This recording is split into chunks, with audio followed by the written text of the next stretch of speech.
Ja, maar ik vond dat wel een duel.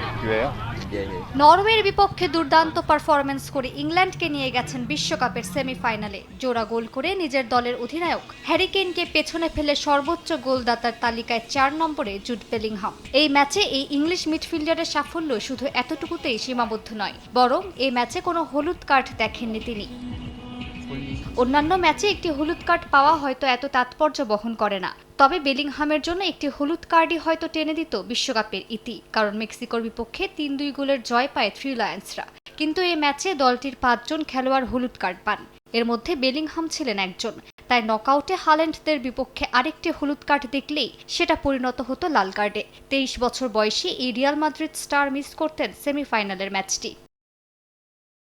Match জুড়ে এ কারণে শৃঙ্খলা রক্ষার চাপের মধ্যে ছিলেন জুড বেলিংহাম। তবে এই চাপের মধ্যে থেকেও নিজেকে সংযত রেখে সেরা পারফরম্যান্স দিয়েছেন তিনি, আর এর পুরো কৃতিত্ব দিয়েছেন নিজের মা ডেনিসকে। ম্যাচ শেষে তিনি বলেন, পুরো সপ্তাহ জুড়ে তার মা এই হলুদ কার্ডের বিষয়টি স্মরণ করিয়ে দিয়েছেন।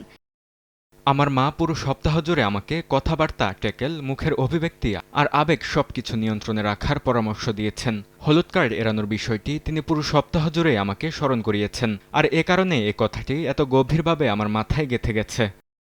ম্যাচে শৃঙ্খলা বজায় রাখার জন্য মায়ের পাশাপাশি রেফারিকেও ধন্যবাদ জানিয়েছেন তিনি। বলেন, রেফারির সম্মান বজায় রেখে কথা বলার সুযোগ দিয়েছেন, এ কারণে ভারসাম্য বজায় রাখা সহজ হয়েছে বলে মন্তব্য করেন এই ইংলিশ তারকা।